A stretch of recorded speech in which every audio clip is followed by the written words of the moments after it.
Նախ արձանագրենք, որ Հայաստանի եւ Ադրբեջանի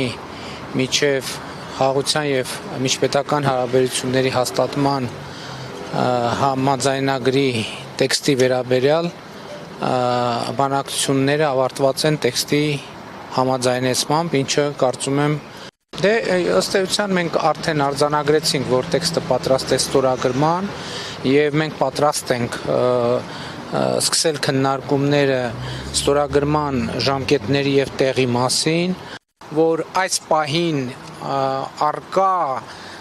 արկա բովանդակությունը կարող է համարվել այն